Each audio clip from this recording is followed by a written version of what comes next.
The Green Bay Packers have until today to make a decision on Jordan Love's fifth-year option. It seems pretty straightforward, but is it? Plus, some lingering thoughts on day 3 and the defensive players in this draft. And we have to talk about Numbers Gate. We'll get into all of that on today's show. You are Locked On Packers, your daily Green Bay Packers podcast. Part of the Locked On Podcast Network, your team every day.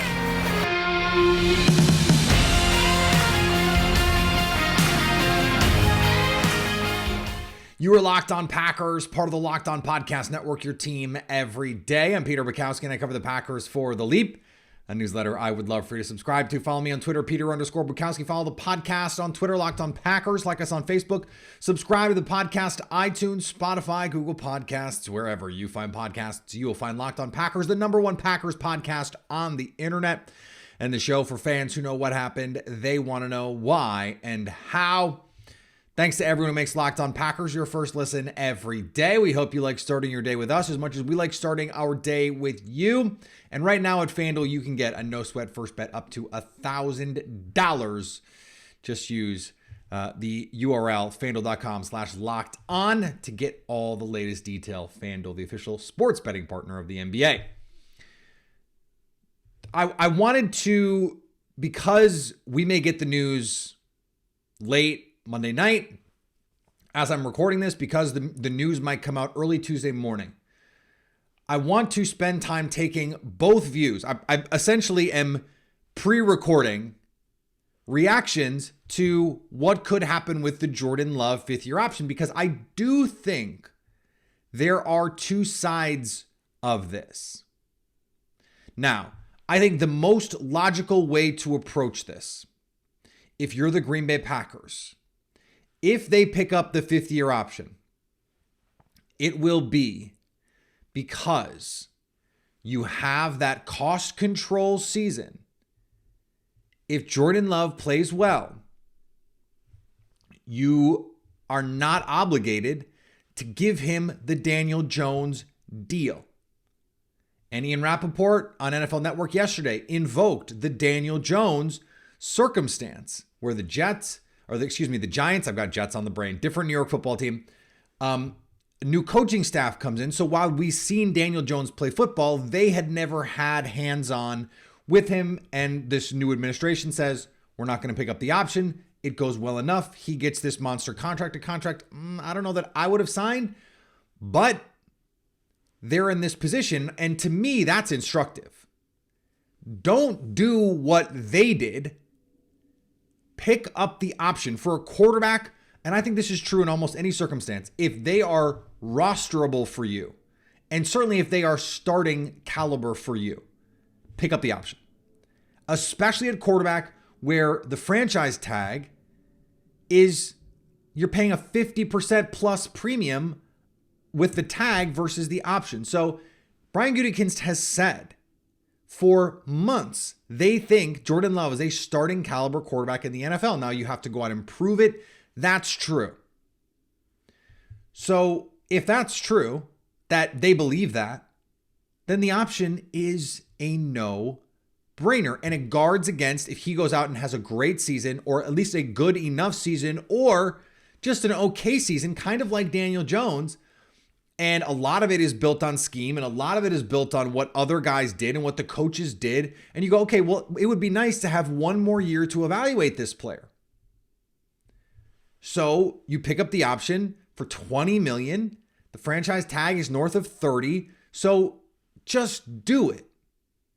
If they do it, that will be why. There are a lot of reasons why. The flip side of this, and I do think there is a reasonable case to frame it this way.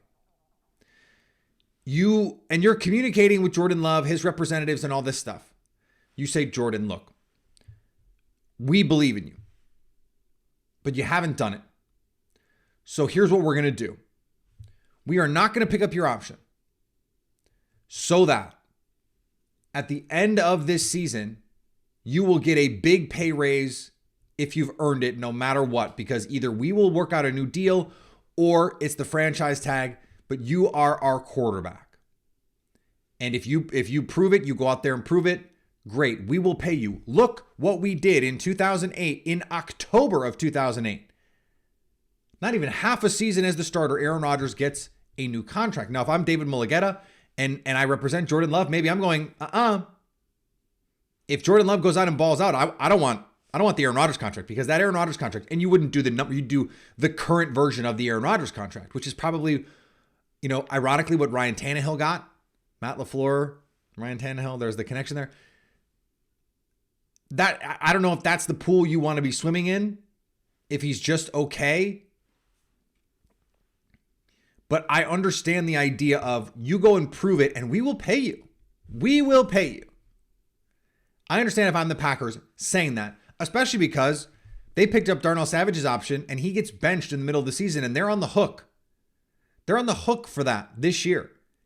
And it's a lot of money. And they're probably not thrilled about having to pay that for a player that has not, at least over the last year, lived up to that price tag. These options are now fully guaranteed, not just guaranteed for injury, which is what they used to be. So you have to pay the money unless you can, get a trade worked out or something like that. And if the Packers are trading him, who wants to trade for him at $20 million? Because if the Packers are trading him, it's because he wasn't good enough. And so who is going to want him with such a limited track record if that is the circumstance? So, and then I don't know that this is a third option, but there is a factor here that I think is worth mentioning. I brought up the name David Mulligetta, Deshaun Watson's agent, Jalen Ramsey's agent. He is one of the power brokers in the NFL, and he has been superb at extracting value for his clients. Whether or not Green Bay would or should agree to it, I can certainly see him going to the organization saying, look, we would prefer for you to turn down the option. Why would he do that? Well, for exactly what happened with Daniel Jones. Because if he goes out and he plays really well, even if it's a limited sample, even if he just goes out and plays solid, he goes out and he's the 16th or 18th best quarterback in the league, which is probably what Daniel Jones was last year. Maybe he was the 12th or 14th, but a lot of that, again, was circumstance, stuff that was schemed up using his legs, which is, his value generation. But come on. We know the deal there. Jordan Love's going to get paid. This fifth-year option actually suppresses his market. So if you're the agent, if you're the player, you might be saying, we don't want the option. We want to go in and bet on ourselves because we think we're going to ball out. Ian Rappaport said in his report that after he invoked the Daniel Jones situation, he said the Packers expect Jordan Love to ball out. And here is just one thing I am flagging for you that I'm thinking about, that I'm trying to parse here. And maybe I have my tinfoil hat screwed on a little too tight. All offseason, Brian Gutekunst heaped praise on Jordan Love. And really going back to last year, where they started to see this change in him. He really started to perform. Brian Gutekunst in January press conferences, February press conferences, pre-draft press conferences. We believe in Jordan. We think he's ready. We're really excited about what he brings. But Aaron Rodgers is our quarterback. All that stuff. And then he gets asked about the option, and he gives this very tepid endorsement of Jordan Love. Well, it's a lot of money for a guy who's never made starts, but obviously we're moving forward with Jordan this year. Not exactly a ringing endorsement. And that got the wheels turning. And I wonder if the plan is, okay, actually, they are working to negotiate a deal like the Aaron Rodgers deal in 2008, but whatever the 2023 version of that is, so that if in the first 8 weeks, Jordan Love is really good, they can do that. And they've got it in place. If you're the Packers and you know a new deal could potentially be imminent early on in the season, you cannot look desperate. You cannot look like you like Jordan Love that much, because the only leverage they have right now is the unknown. If Jordan Love goes out and is great, there will be a market for his services. If he goes out and it's just fine, there will be a market for his services. And so what you have to do if you're the Packers is pretend like you're not sure. I think that's why this is going right to the deadline, because you are projecting to his representation, hey, look, we're not sure about this. And so until he proves it, we're going to be not sure. And I think that could be true whether you pick up the option or not, both in practice and in, the theory of the game that's being played. The Packers might be sold on Jordan Love, but have to project this idea of not being sold on Jordan Love, or they just don't know. They truly don't know, just like the rest of us. They know more than we do because they've seen him practice every day. But I could understand trying to negotiate a little bit through the media that way, saying, oh, yeah, well, we haven't made any decisions yet. And, we'll see. We'll see. And it's their way of it's where when you go to the house showing and you don't look too impressed with the house in front of the agent. Oh, well, that's got to be fixed. Oh, we'd have to redo this room. Oh, the floors probably have to be redone. That's not cheap. This is more than just paint. This wall's got to come down. This bathroom's outdated. You love the house. I don't know about this. Is this enough space for us? It's definitely enough space. I don't know. Maybe that's what they're playing at. I think there are cases to be made for both. I saw our buddy Jake Morley mentioned, hey, it actually makes sense to go the Daniel Jones route if you are willing to pay him if he plays well enough. The problem is you might end up going the Daniel Jones route. And he might be mid and you still have to pay him. Because if Jordan Love is mid, if he's the 16th best quarterback in the league, the Packers are going to win 8 or 9 games. 7 to 9 games. This team is good enough to do that. 7 to 9 games. And you're going to go, well, that was nice. We probably should sign this guy in his first year as a starter with all these young pieces and, in all of the circumstances that could be working against him. The smart move is still to pick up the option. It is insulating. Now, the question is, does Jordan Love want that? And then the rejoinder is, well, who cares if you're the Packers? Do you care? I guess we'll see. All right, we're going to talk about this defense and day 3 in particular. But before we do, today's episode brought to you by our friends at FanDuel, because right now new customers get a no-sweat first bet up to $1,000. NBA playoffs in full swing. James Harden single-handedly takes down Boston. Last night been a tough couple days in Boston sports. You hate to see it. Oh, what a shame. That's a shame. And there's no better place to get in on all the action than America's #1 sportsbook. Visit FanDuel.com/lockedon to get a no-sweat first bet up to $1,000. That's FanDuel.com/lockedon. FanDuel, official sports betting partner of the NBA. And thanks for making Locked On Packers your first listen every day. Every day, or this week on the show, we are going to kick off our rookie orientation series where we get to know all of these draft picks, and there's a bunch of them to get to know. So we are going to try and get through as many as we can. Here's rookie camp is just a couple days away. So a lot of fun stuff to get to in the next couple weeks and months. I went back and watched some more of these day 3 defenders. And it made me really excited about what this defense can be. I was saying before the draft that it's really important that they sign a veteran, someone like a Shelby Harris, who is still out there, that they could still sign. But we talked about this a little bit yesterday. It's not just the versatility that you now have on this defense, which you have. It is the quality of talent. I thought Colby Wooden was a day 2 kind of talent. I had a 3rd round grade on him. I thought Carl Brooks was a 3rd round talent. He was, I believe, the 80th player on the Pro Football Focus board. Anthony Johnson was the 69th player on the Pro Football Focus board. Nice. They got these guys on day 3. And so in addition to Devontae Wyatt and TJ Slayton and Kenny Clark, and then you bring back Jonathan Ford. You don't have to bring back Jonathan Ford. You now have Lucas Van Ness, who can play some 5 tech. He can pass rush as a 3 tech. You have Colby Wooden, who can play 3 tech, 5 tech. He played on the edge at Auburn. Same with Carl Brooks. He played mostly on the edge. It seems like he's going to play along the interior. He can play 5 tech, got kind of short arms, maybe 3 tech pass rusher.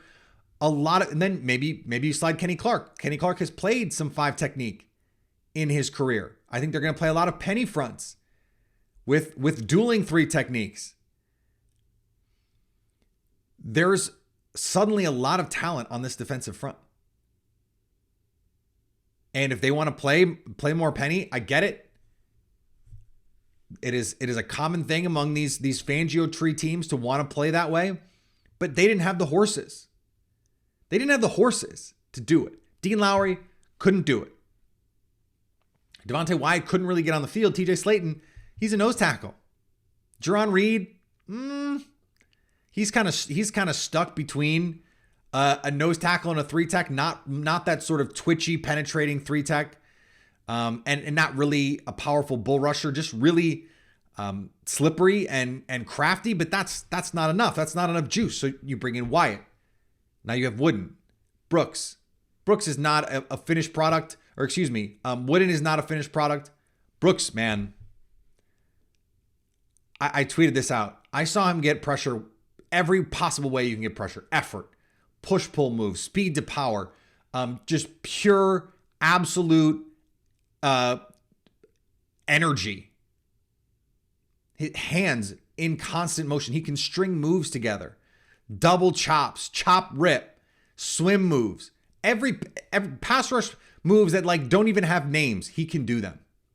I wrote in my notes that he's a bowling ball of butcher knives because he's just relentless, powerful, and got a weird body, 6'3", 300 pounds, played the edge, thick lower half, but he is so fun to watch. Play him anywhere on your defensive front, and he can get after and attack opposing offenses. They're suddenly really deep on the defensive line with not all guys you can trust, but talent. This is like the conversation we were having the other day about the receivers. And now all of these guys, you just get so excited to watch them play. This is not like years past. I mean, I think I said Carl Brooks. I was watching his tape and I'm like, okay, he would be better on the edge right now than Jonathan Garvin. And I would rather see him on 3rd down rushing the passer than any non-Kenny Clark defensive lineman. Devontae Wyatt, Kenny Clark or Devontae Wyatt defensive linemen that were on the team last year. They got him late on day 3. It's just different now. And Anthony Johnson, I have to say, I don't know why he fell. I know just 1 year of tape at safety, but a converted corner who's played a lot of football and a lot of good football, who showed some really good instincts, plenty of athleticism last year as a safety, a willing tackler. I don't understand quite why he fell. I don't know if there's stuff we don't know about, if there's medical stuff we don't know about. But I saw on the consensus board, he's in the 200s. That did not make sense to me. And I know there are a lot of other people that felt the same way. Like, as I said, Pro Football Focus had him as a top 75 kind of player, a day 2 kind of player. I saw him very similarly, maybe more like round 3, but a day 2 kind of player. 6 foot, 205, runs low 4.5s, corner background, tackles. What am I missing here? I think he has a chance, maybe not in year 1, but by year 2 to be a starter for the Packers at safety, and you get him late in the 7th round. Are you kidding? It's crazy. And then I do want to talk about the kid from Florida, Brenton Cox, because I was talking to Brandon Olson, our Locked On Gators host. And Brenton Cox he's a UDFA that the Packers signed. He has had a rather circuitous path to the NFL. Former 5-star, one of the top 20 recruits in the nation as a high schooler. He goes to Georgia. Kirby Smart. Blue blood program. Starts as a true freshman. Gets arrested for marijuana, gets kicked off the team, goes to Florida. Proceeds to lead the team in TFLs and sacks for 2 straight seasons. Gets kicked off the Florida team. And then, of course, the Florida Athletics account tweets out when he signs in Green Bay, like, you kicked him off the team, right? This is a talented kid who has shown remarkably bad judgment. Is he a bad kid? Don't know.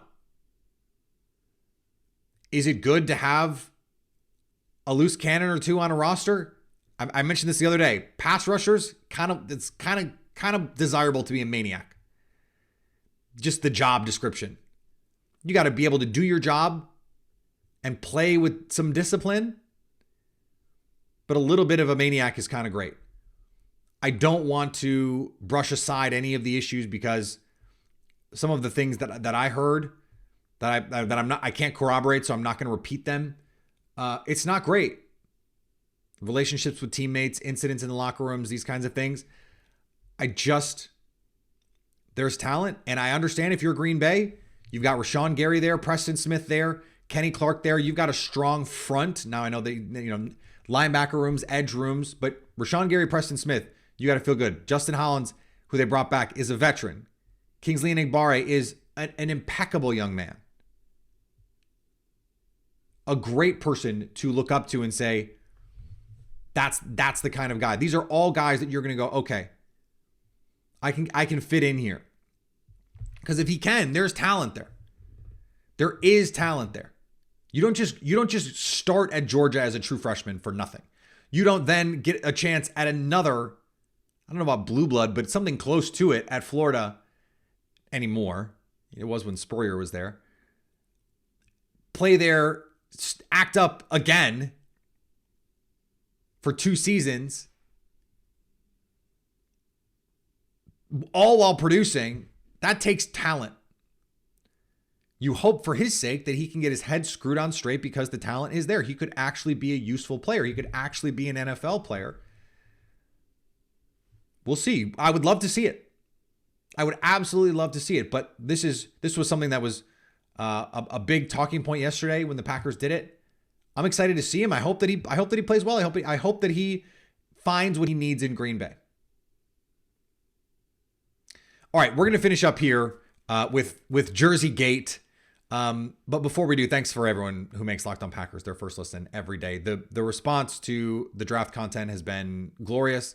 I wrote an extra piece on the Leap today just because I had so many more takes that I wanted to get off and things that we're going to talk about later in this week. That's coming out today. We're going to talk about it on tomorrow's show, I think.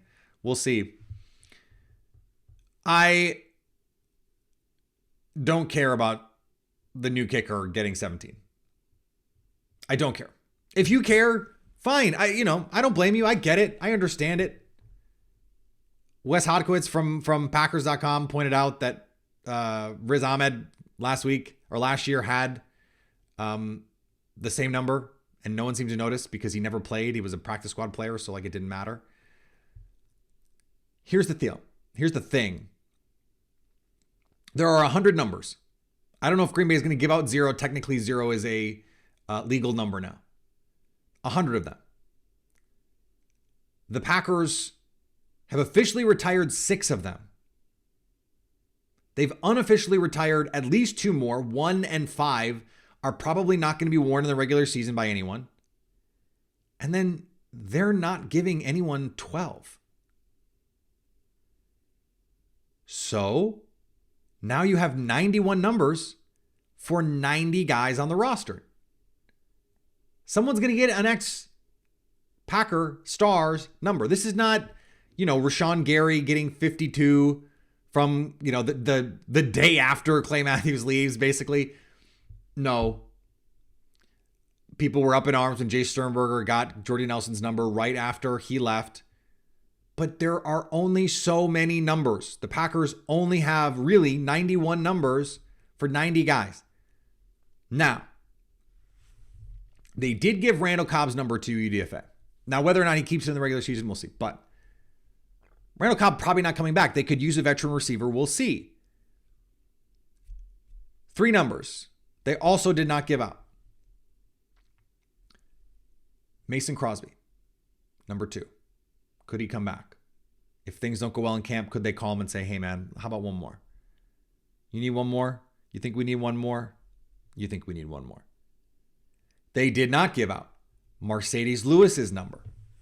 Justice Mosqueda from APC reporting that, according to sources, that Mercedes is open potentially to a return to Green Bay and is not interested in going to New York for income tax reasons. If he's going to take the vet minimum, you can't take any extra percentages of my paycheck. Totally get it, Mercedes. Totally get it. At this point in your career, keep all those dollars. Also not given out, certainly a number that could have been given out, 31. And Brian Gutekunst did not rule out a return for Adrian Amos. Now he's counting $6+ million on their cap no matter what. So if they bring him back now, it's additional money on the cap. That happened with Devondre Campbell, where they actually had void years on the original deal, and then he signs the extension after the voids kick in, so they had to add it to it. That would be what happens here. Now, does he want to come back and play in Green Bay on a 1-year prove-it deal for something close to the minimum? The Packers don't really have a lot of cap space right now, but they can move some money around and figure it out. I think Adrian Amos comes back, and if I had to guess, there's a really good opportunity here for someone like Mercedes Lewis. Block, teach these guys, be a mentor to these guys. And he said to Kevin Clark in that Ringer piece that it was Matt LaFleur keeping him in the NFL, that the only reason he was still playing was because he loved playing for Matt LaFleur. Matt LaFleur is still the coach. This is not an Aaron Rodgers thing. So if he's open to returning, I think it is a no-brainer for him to return. And it's fine for the Packers to say, wait till training camp. We don't need you at OTAs. Come to camp, help these guys out, and we'll write you a check. I think that works for everybody. All right, back tomorrow. More Locked On Packers coming up this week. We're still 5 days a week. This is no offseason. We got rookie camp coming up. Mandatory mini camp is just a few weeks away. So we're going to have plenty to talk about here until late June, early July. It's May already. It's May already. Can the warm weather come? Come on. It snowed in Green Bay yesterday. What is going on? Rain on the East Coast. It's a mess.